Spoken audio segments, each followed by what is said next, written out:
We continue because Accenture's the next conference will be given by a person who for more than 15 years has applied his experience in performing advanced security services and has designed offensive and defensive solutions for large companies and organizations around the world.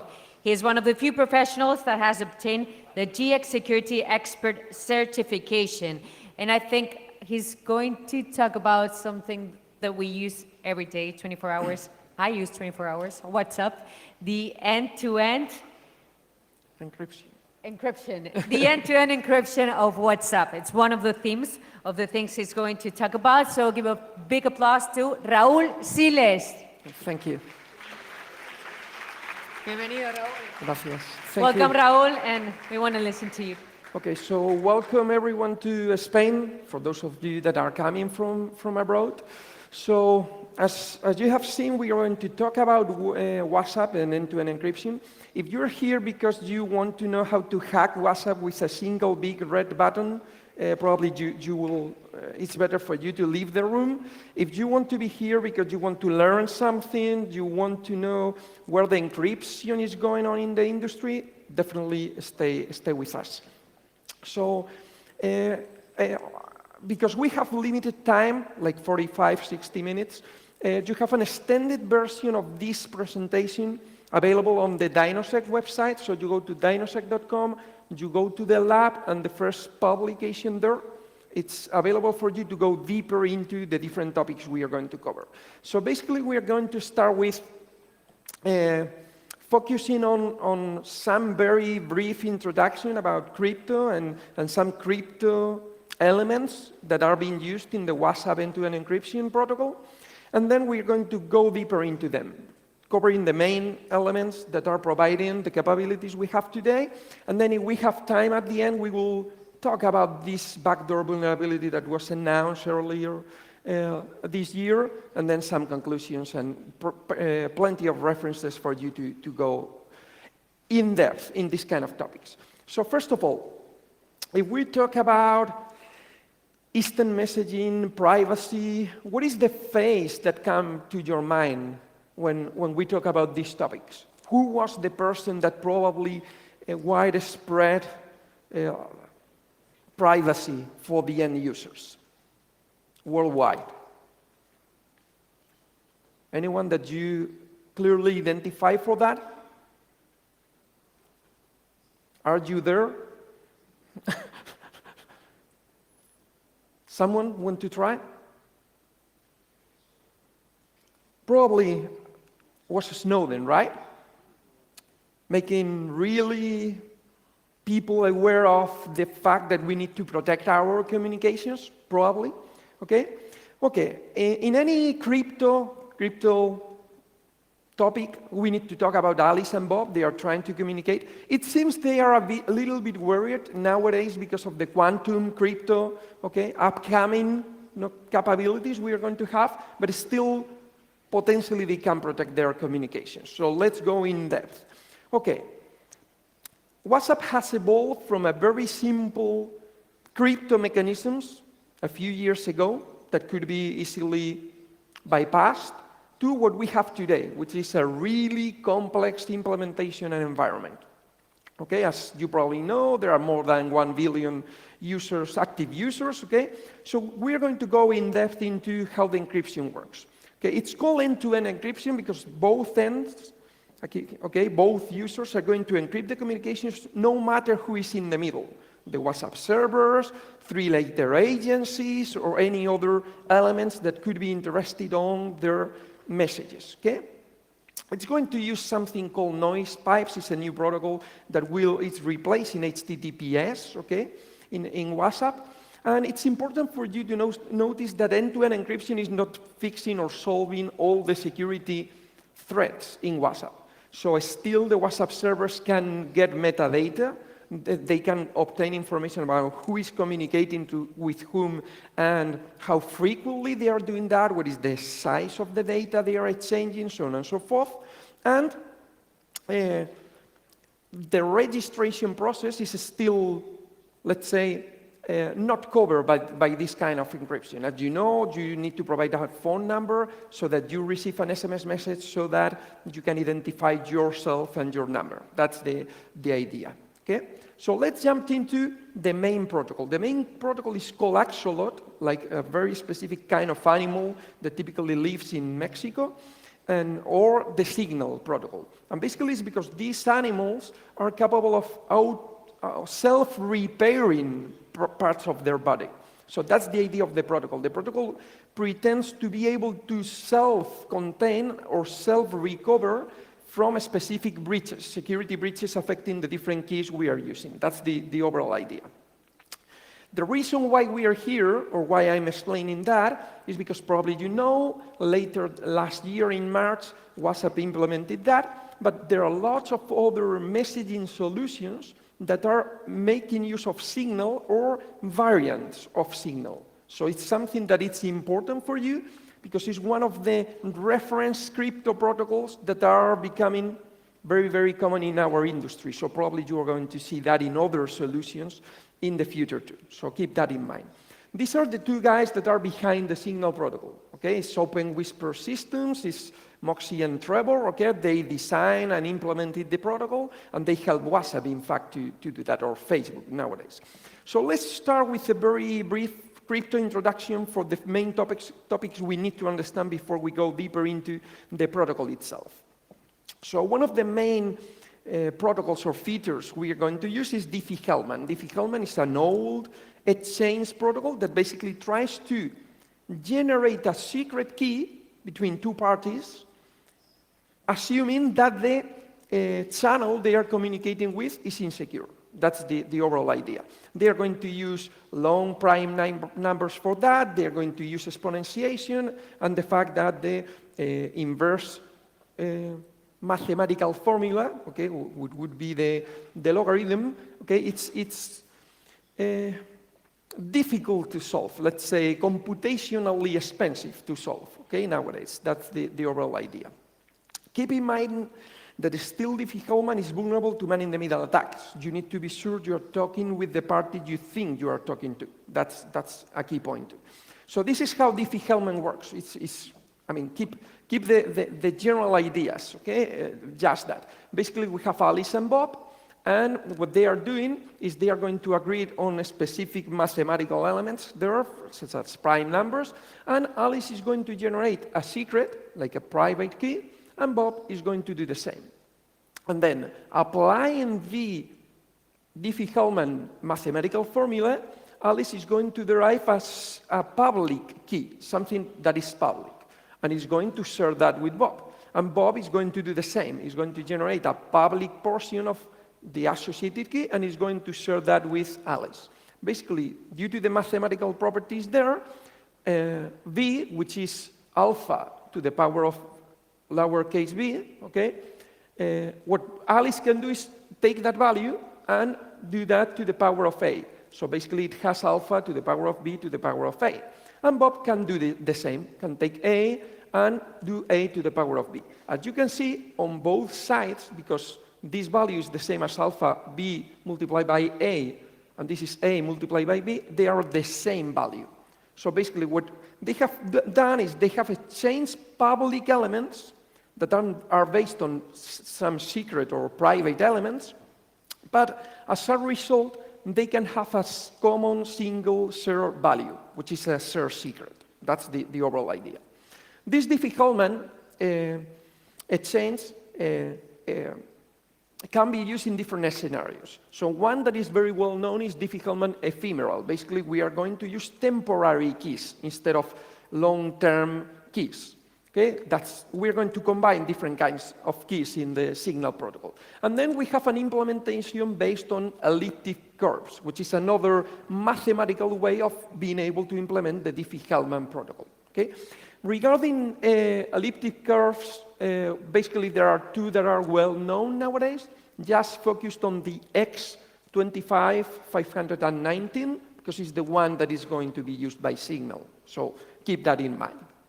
Okay, so these specific elliptic curve functions were created by Daniel Bernstein a while ago, okay? Basically, keep in mind two main properties.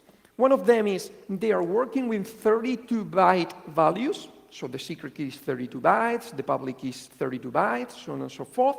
And it can be implemented and used with a very high speed nowadays. So basically the fact that your mobile phone is able to use WhatsApp and it's going to encrypt and decrypt every message with a different key, so we have a different key per message, is because it can make the computations and the calculations associated to that specific elliptic curve very quickly. So there is no performance impact on that. So that's the overall idea. How does it work? The same thing we saw before. So Alice and Bob, they both generate a secret, okay, a private key.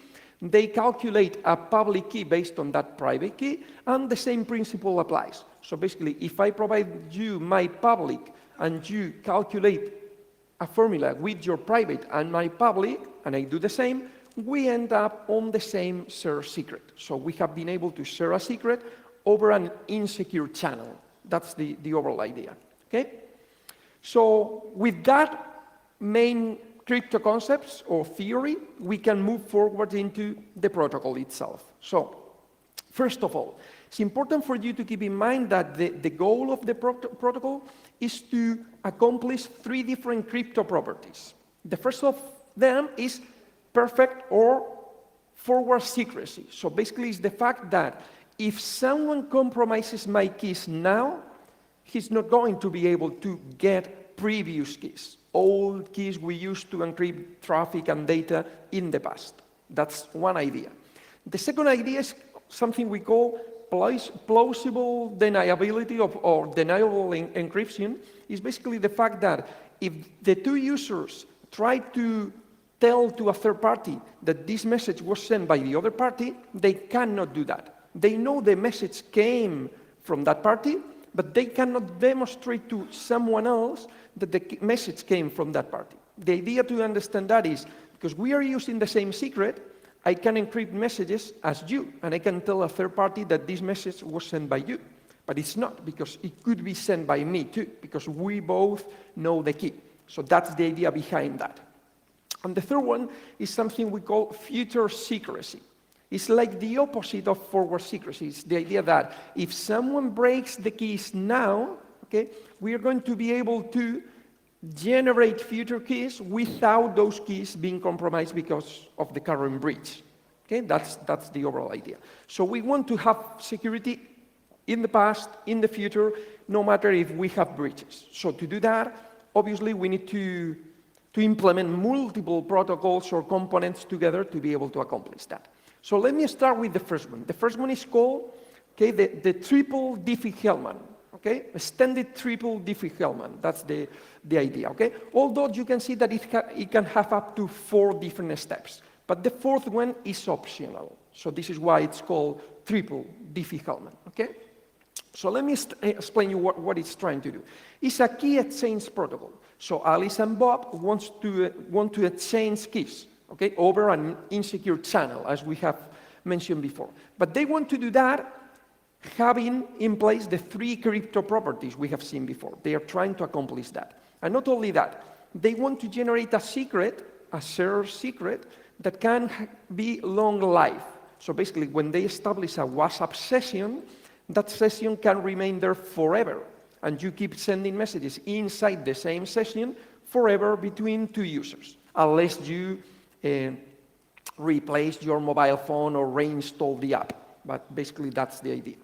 Okay, that's important. These are asynchronous sessions. What does this mean? It means if I want to establish the session, even if one of the parties is not online. So Bob is offline, but Alice wants to start the session, and when Bob comes online later in the future, he will be able to move forward and derive the same secret with Alice. So that's something important, because if not, imagine, you need to always have another user online to be able to start the initial session, to be able to talk to him or her through WhatsApp. And this is not something we want to do. And that's it, okay? So we're going to establish the shared secret. How does it work? Basically, Bob needs to publish some information on the WhatsApp servers, the intermediate servers. Basically, it's a few keys that are going to be shared with Alice in case Bob is offline, so Alice can retrieve that information. So what Alice is going to do, when Alice wants to talk to Bob first, it's going to go to the server, retrieves what we call the key bundle, a pre-key bundle, Bob's keys, public keys, obviously, because they have been pushed to the server, and potentially the server could be untrusted, and then it's going to calculate the session key. And it's going to send an initial message to Bob.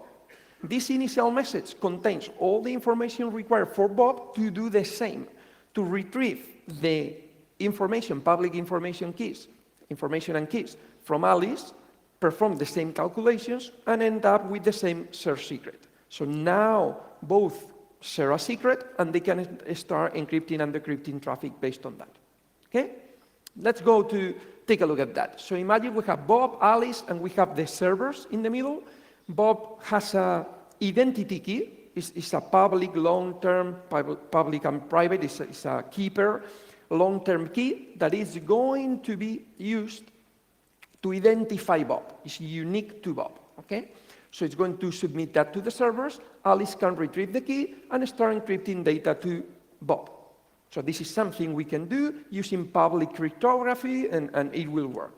The main problem with that is that remember Japanese food, okay? There's a principle called tofu, which is trust on first use, that says Diffie-Hellman is vulnerable to man-in-the-middle attacks. I need to be sure I'm talking to Bob, and that public key in blue we saw before belongs to Bob and not to someone else. But that's a different topic that we need to accomplish in a different way, okay? In the case of WhatsApp, is made or is accomplished with the verification codes in order to be able to know that this specific person has this key associated to him or her. Okay, so with this first exchange, we saw based on the public key is not enough, because we can identify Bob, okay, but we don't have any forward secrecy at all. Okay, any traffic we encrypt with that specific key can be decrypted at any time. So we need to keep adding extra elements there.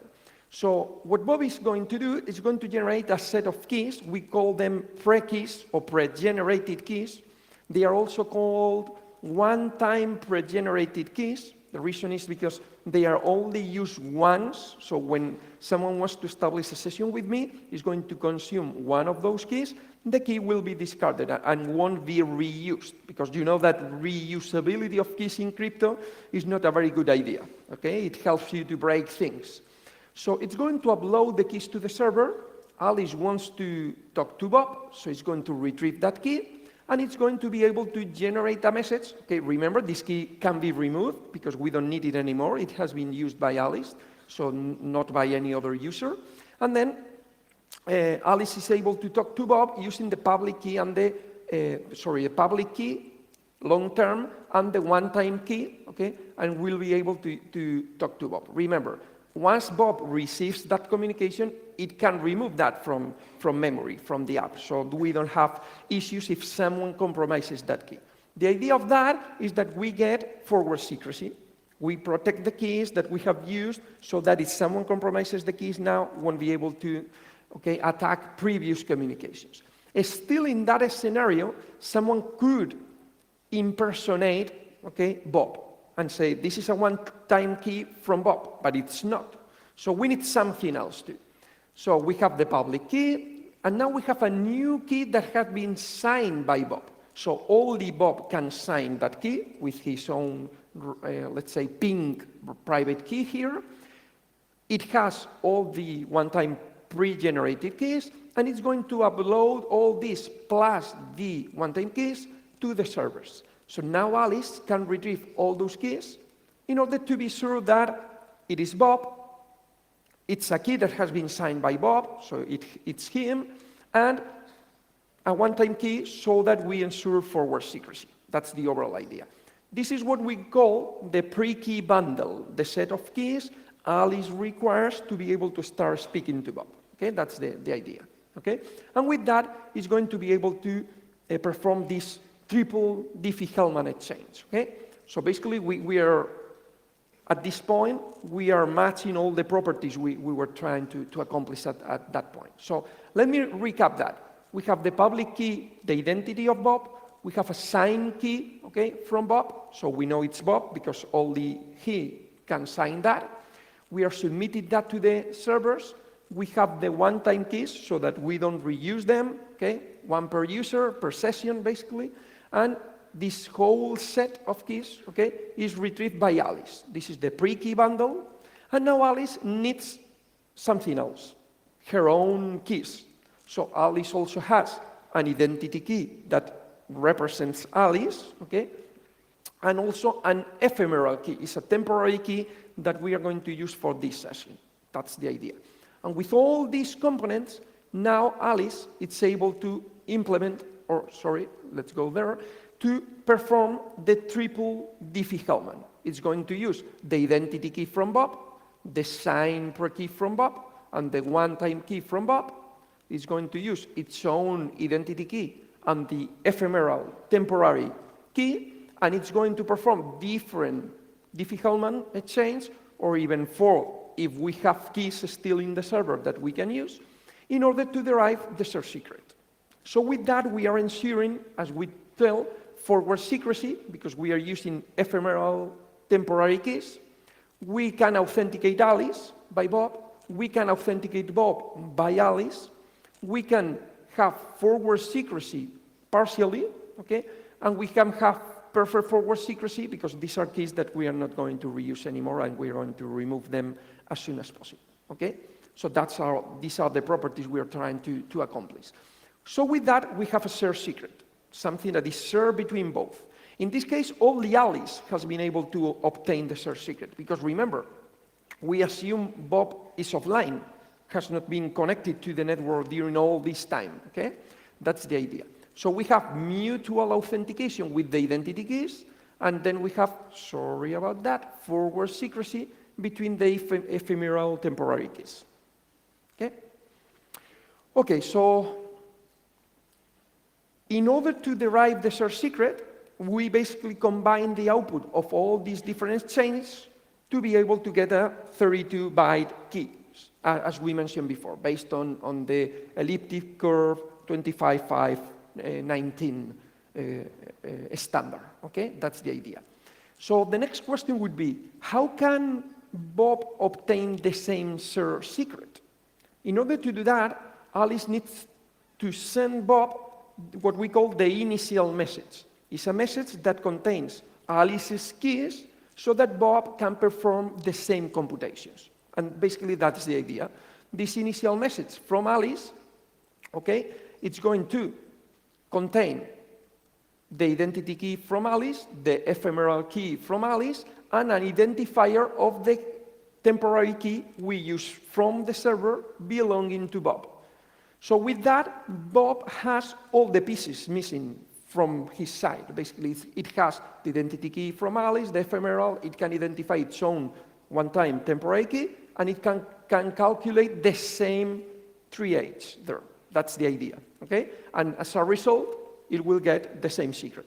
So now we have the same we had before, a Diffie-Hellman exchange, but a much more complex Diffie-Hellman exchange, trying to meet all the properties we mentioned initially. Okay, that's it.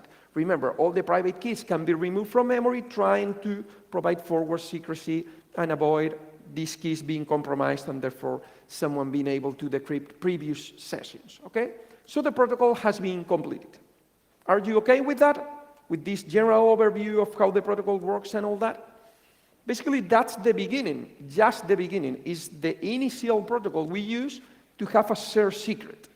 But now we need to do something else to be able to continuously generate messages between both parties and be able to encrypt and decrypt them with a specific unique keys per message. So in order to do that, we need something else. We need a new protocol or algorithm that was called double ratchet. Okay? So what is the double ratchet algorithm? Let me try that. So the double ratchet algorithm is basically, what are we trying to accomplish here? We have a shared secret, and now we want to have or to be able to implement the crypto properties we saw before, future secrecy, forward secrecy, and deniable encryption, in a protocol where we encrypt every message with a different key. So we need to move forward or evolve the keys we have so that every time we derive or we generate new keys from previous keys, and that way we can keep moving forward in the protocol and deriving new keys for new messages. That's the overall idea. Okay, so imagine we don't have that. Imagine that we have the shared secret and we want to encrypt and decrypt. Of course, we can do that. They both have the same secret. This is symmetric encryption. They can encrypt something, the other end will decrypt that with the same key, okay? And it will work. But we won't have the properties we are looking for. So that's the main drawback there. So in order to have the properties, we are going to have, and this is why it's called double ratchet, two ratchets. Two things that are evolving or moving forward over time. One of them is a Diffie-Hellman ratchet, and this is going to provide future secrecy. The other one is asymmetric, it's like a hashing algorithm ratchet, providing forward secrecy. Okay, so let's take a look at them. Okay, let's start with how it works. In order to be able to work with both ratchets, every time Bob or Alice is sending a message to the other end, it's going to share its current Diffie-Hellman key. So the Diffie-Hellman keys are going to evolve, they are going to change, and the last one we have is the one we are going to send to the other party. Okay, so that's the idea. We will see that in green, okay? And then the goal is to get a different message key per message, okay, in red color. So that's the overall idea. Okay. To be able to implement that, we are going to use something called chains, okay, some kind of data structure that is going to be able to allow us to manage different keys. And we need three chains. The root chain, used for Diffie-Hellman and all that, and then a sending chain and a receiving chain. Whatever I'm going to encrypt with the key generated by the sending chain is going to be decrypted by the receiving chain of the other party, and the opposite. My receiving chain is associated to the sending chain of Bob. Okay, that's the idea, Bob and Alice. Okay, so what is let's start with the second one. Let's start with the symmetric ratchet. The symmetric ratchet basically is like a hash function, okay, that basically it's going to get some input, some previous key, and it's going to generate a new key to evolve the chain. So these are the keys used for the sending and receiving chains, and it's going to generate a unique message key. Okay, and the main principle of this kind of implementation is that this is a one-way function, like a hashing function. Think about SHA-1, SHA-256, so on and so forth, okay? Involving keys, this is something we call HMAC, okay? But it's that idea that you cannot obtain the previous key from the current key or, okay, reverse the algorithm, okay, backward. Basically, that's the main principle there, okay? So we want to have unique message keys, okay? Once we iterate once in the algorithm, is what we go one step, we generate a new key, and then another key, and another key, and another key. That's the overall idea, okay? What about the other ratchet? The ratchet that is managing Diffie-Hellman keys and is evolving and all that. Okay, it's easy to understand. Every time Bob and Alice exchange a message, they need to provide the other end their current Diffie-Hellman key. And this key is going to evolve over time too, okay? So that's the idea. The root chain is the one that is going to be used, okay, from the Diffie-Hellman exchange, okay, to generate like a new secret, but it's a new secret only for the root chain, okay? So what is the initial value to initialize the root chain? So, okay, what common shared secret do we have to initialize the root chain and from there start deriving new keys? Is the green shared key we obtain, okay, from the extended 3P Diffie-Hellman before. So that initial shared secret in green we got is the one we are going to use to initialize the root chain, and from there start creating new keys. That's the overall idea. Okay, so let me show you that, and from there the keys, we will generate keys for the sending and for the receiving chains, so that we can encrypt and decrypt the messages we are sending or we are receiving. That's the overall idea. So let me explain you that in detail, okay? If we get a message, let's think about message 1 from Alice, A1. So we have the first message from Alice coming in. We apply the extended triple Diffie-Hellman algorithm. We generate the share secret. We initialize the root chain. We go one step. We generate the key for the sending, sorry, in this case, okay, it's Alice, so the sending chain. And we go one step on that ratchet too. So this is one of the ratchets, and this is the other ratchet. And we generate the first key for the first message coming from Alice, so A1. We encrypt the message with this key, and we submit that to Bob. So Bob should be able to apply the same process to end up with the same key. So he's able to decrypt the first message coming from Alice. That's the idea. So how Bob is going to do that? How is going to be able to obtain that? So basically, remember, this is what we explained before. We have applied one step of the ratchet, so we have derived the keys. That's simple. And then each party is basically playing ping pong. They are continuously sending public keys to each other regarding Diffie-Hellman to be able to derive those keys too. So let me show you that with an example, which is much better. Every single message is going to have those keys to evolve that. So let's see that with a specific example. The Diffie-Hellman exchange is always going to evolve in different steps in order to generate a new Diffie-Hellman output. That's the idea, okay, with the keys of both parties. So that's the idea. We have we have Bob, we have Alice. Bob submits to Alice his current public key. Alice is going to take his current key. It's going to apply a Diffie-Hellman, and it's going to generate some output, okay? The next message coming from Alice to Bob will do the same thing, okay? So that's it, okay? It will submit that. Alice performs one step, and it generates the output. The output will be used to populate the different chains we saw before, the root chain in this case, okay? That's the idea. And they are continuously playing ping pong, okay? Table tennis, okay, in order to do that.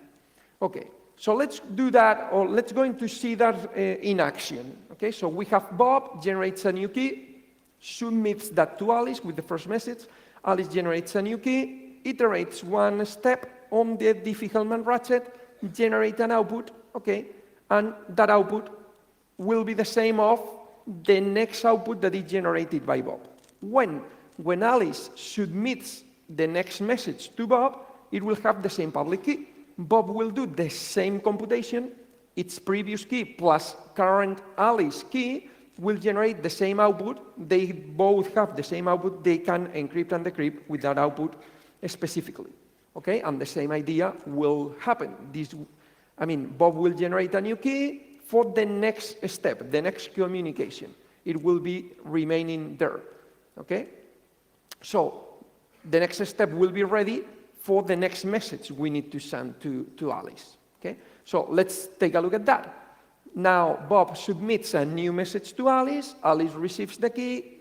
It's going to calculate the output from the current key received by Bob and my previous key, and this output will be the same output that Bob calculated before. That's the overall idea, okay? So with that, they can continue. Then Alice will get ready for the next message. So it can perform the calculation and get ready before, okay, or in advance, so that when she's going to send the next message, she has the calculation in place. When she submits the message to Bob, same process, okay? Bob will do the appropriate calculations to derive the same output and, okay, get ready for the next message that will be submitted to Alice. I think you can see the whole process that it's going to be repeated continuously here. Okay, so that's the idea. Okay, in reality, these keys that have been derived there are not the message keys. These are the keys that are used to populate the chains we mentioned before, the root, sending, and receiving chains. So in this case, it seems like obvious that the key generated in one end, when I send messages, is the key that is generated on the other end for receiving my messages. So whatever I encrypt here will be decrypted here with the same key. Okay, that's the overall concept. In reality, it's not that way. Okay, in reality, okay, instead of using those for the sending and receiving chains, we put in the middle the root chain. So let me explain you that. Here we have still the same process going back and forth, deriving the keys, as we saw before.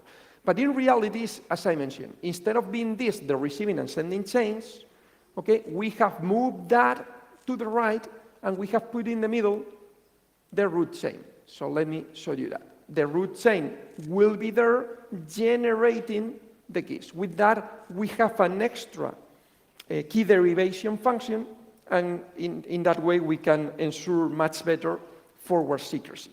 That's the overall idea. Okay? So that's the root chain. But the process is the same.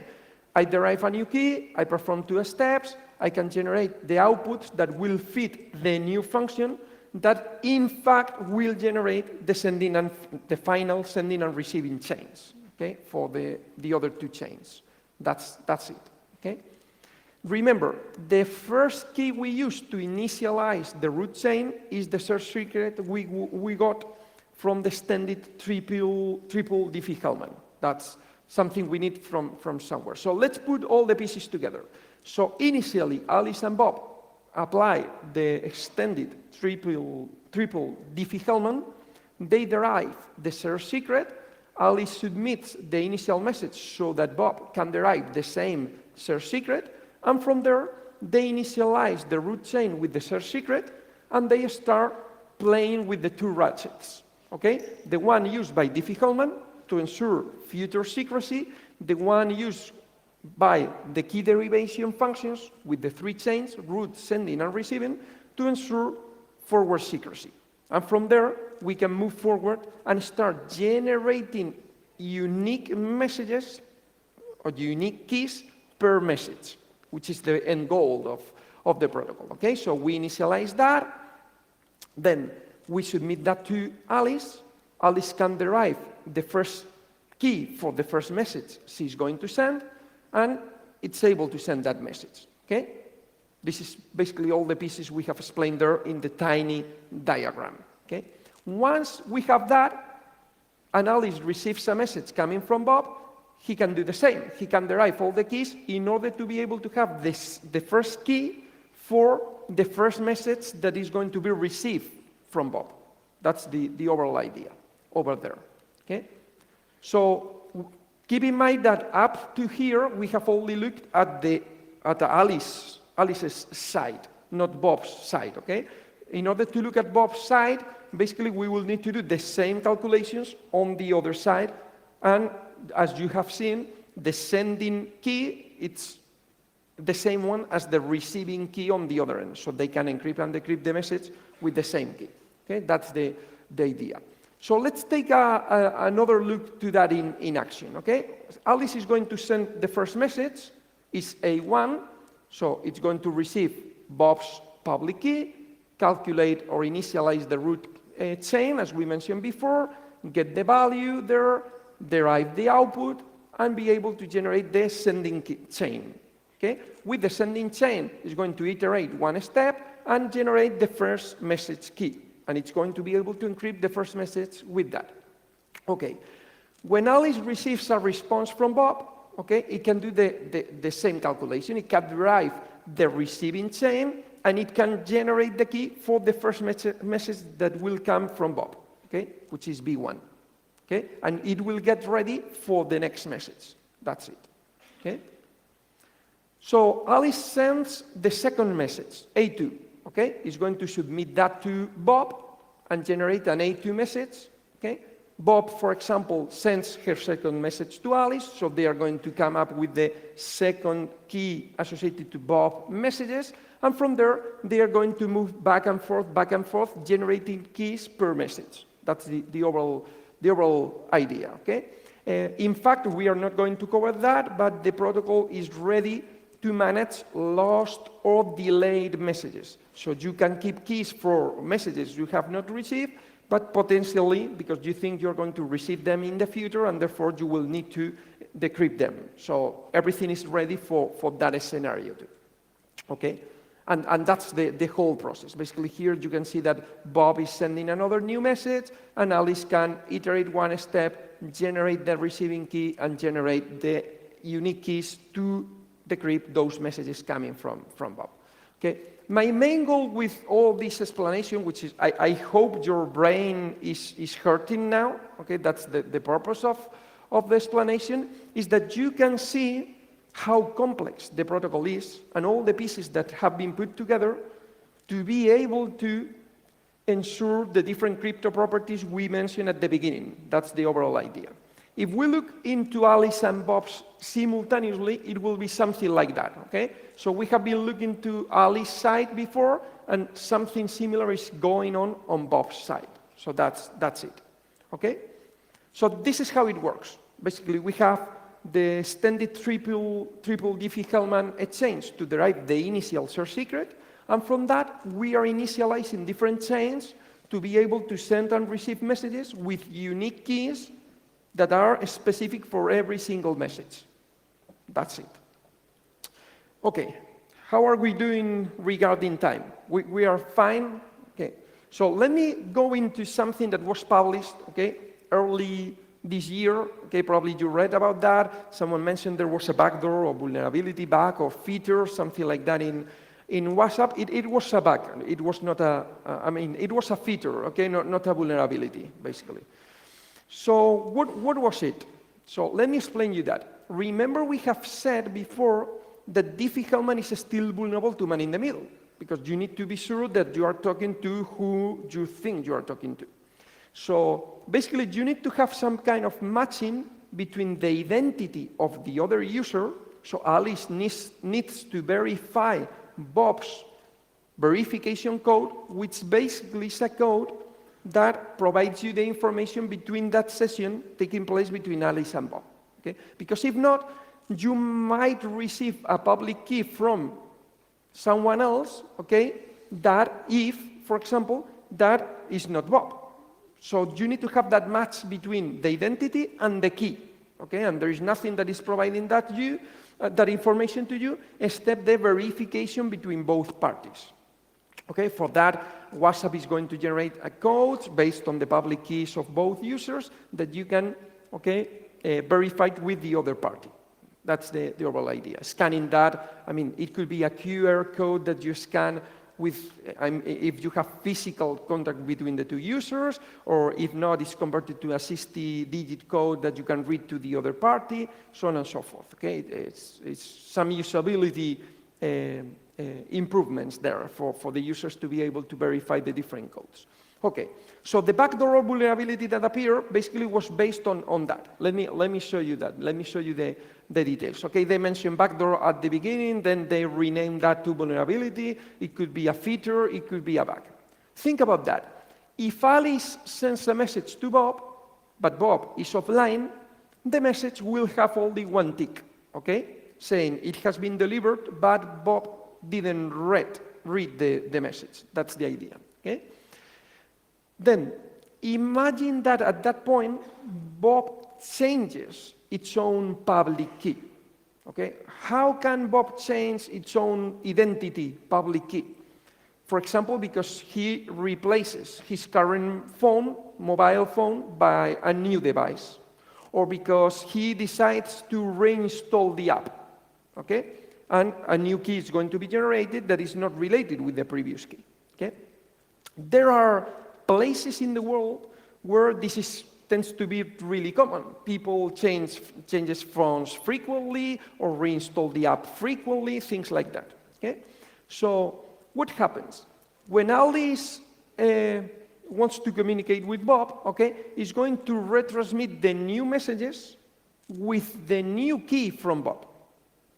Okay? So the problem there is, imagine that someone is in the middle impersonating Bob. It's providing a new key for Bob, but it's not Bob in reality, and Alice is going to submit the pending messages that were there, let's say, queued, not read by Bob originally, to Bob. So what's the problem there? That the new third party could decrypt the messages coming from Alice that were not delivered to Bob previously.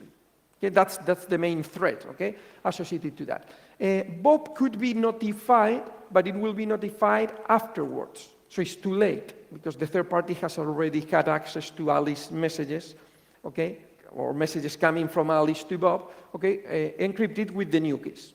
So how this is possible? Okay, it's basically an implementation decision.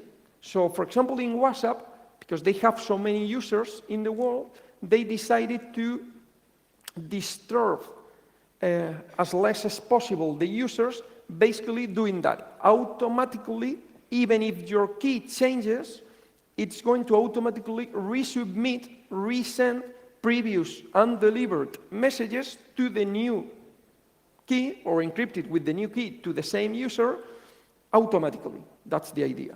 For example, in Signal, the Signal messaging app, which is implementing the Signal protocol too, okay, this is a blocking behavior. Basically, the messages are not submitted to the user with the new key automatically.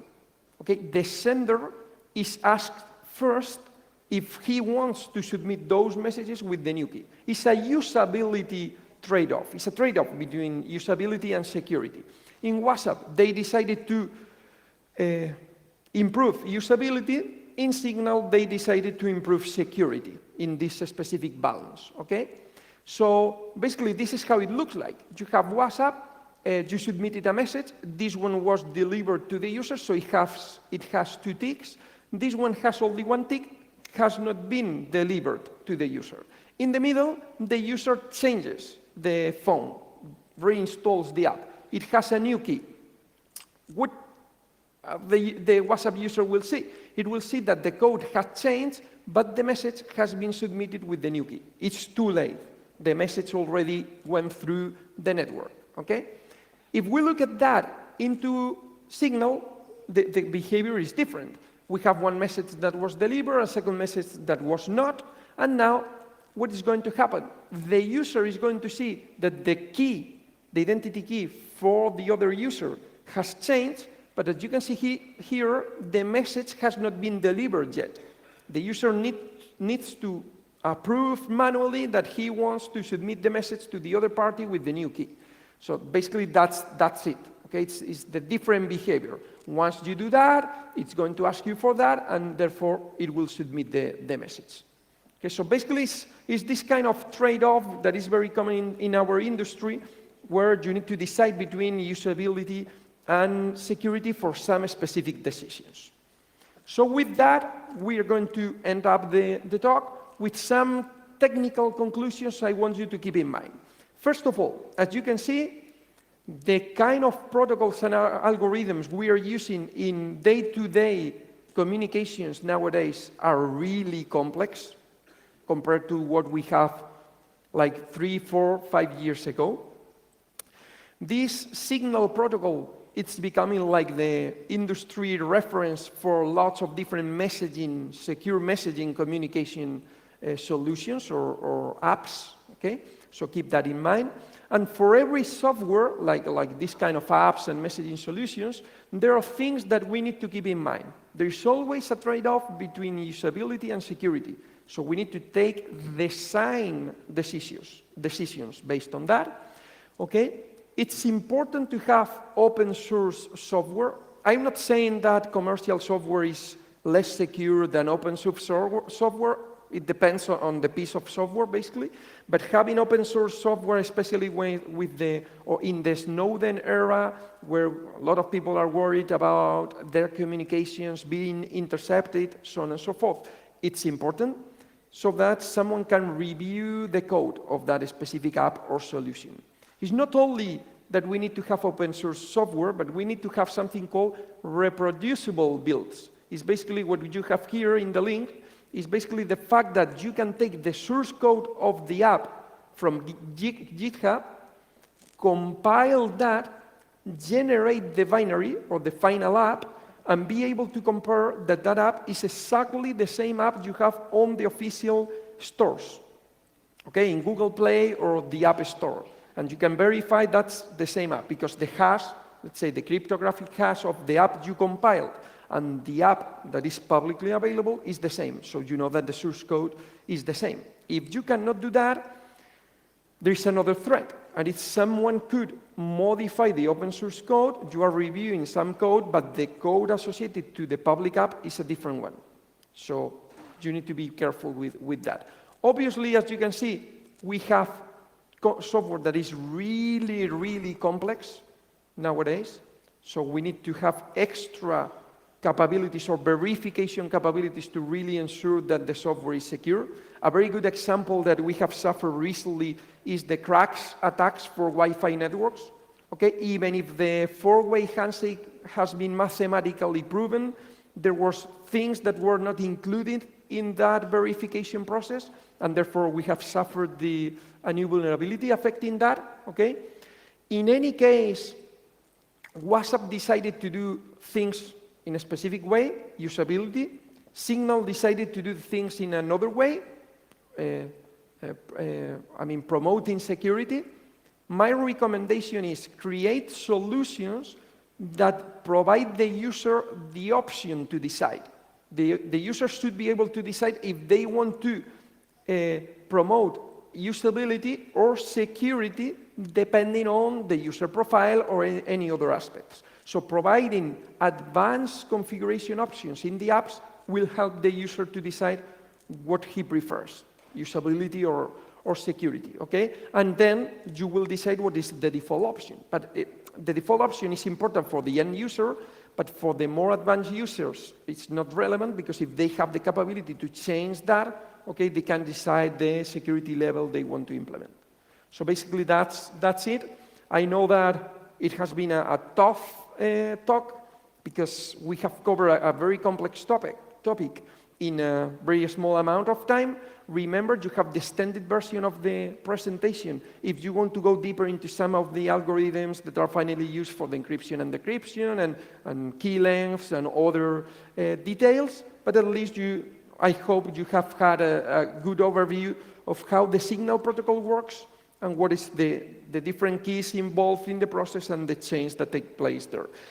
For those of you that want to go deeper into this topic and all the different design decisions and all that, there are plenty of references here for you to digest and go through. So you will have that available on the presentation.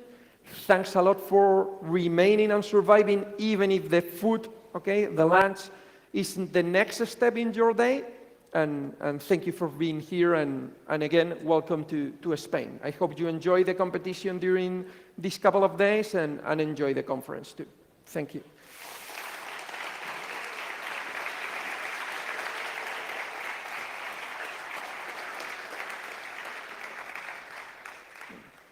So if someone has any question regarding the different things we have covered, something that was not clear, we move quickly there, please don't hesitate to ask them. Any question? Is there one over there? Okay. So try to, if you have questions, let them know so you get the microphone, and please stand up because with the light it's difficult to see you here. Yeah. ¿Puedo hablar en español o en inglés? Español o inglés. Can I speak in Spanish? I always had the doubt about the system that's used by WhatsApp, if it's very different to the system that's used by Telegram for encryption. Encryption capabilities in WhatsApp, are they different from the Telegram, the other messaging app? Encryption capabilities, yeah, they are completely different. I mean, Telegram implemented their own encryption solution, which is not based at all in Signal, so there's no relationship there. Tengo entendido que Telegram es más. I understand that Telegram is securer. At the beginning, when WhatsApp was using a different encryption mechanism, basically at some point WhatsApp was using MD5 based on the user password. The user password was related to the unique identifier of the phone or even the MAC address. Okay, it was really poor security, and it was considered really insecure, and definitely at that point Telegram was much more secure. Once WhatsApp has implemented the Signal protocol, it's difficult to compare both. And basically with Telegram, okay, there are a lot of information out there, but no one has published an in-depth research on the Telegram encryption implementation. So you know probably that there is a challenge there. If someone can break it, it will get a bug bounty prize and things like that. But it's difficult to compare them, both of them nowadays because of the complexity of both. But they are completely different. Yeah, keep that in mind. Muchas gracias. Thank you. Question over there, I think, probably was the same one. Okay, another Is one there any here. question? I want to ask you about the Matrix protocol. I know it's based on Signal, the Signal protocol also, but what's your opinion about it? I want to build my own server with, I know Matrix is some person you can build your own server for end-to-end encryption. Okay, so can you repeat the What's question? your opinion about that, the Matrix protocol? Okay, the protocol, Yeah. as you can see, the beauty of this protocol is that it's open, so it's well known. You have the white papers with all the details about the protocol, and as you can see, it's quite complex. And from a verification perspective, there was one university that did a verification research on the protocol. And basically, based on their in-depth analysis from a mathematical perspective of the protocol, they didn't cover all the aspects of the protocol, but the main ones. And the outcome was that it seems secure enough for the communications we are managing nowadays. The problem with that is that these are really complex protocols that is very difficult to go in depth and really identify there is no vulnerability on them. Okay? So more research is coming from other people to evaluate the protocol, but definitely it's much more secure compared to what we had before. Yeah. Okay, thank you. You're welcome. Other questions? So probably you want to get some food. So Thank you, Raul, Siles. Big thank you.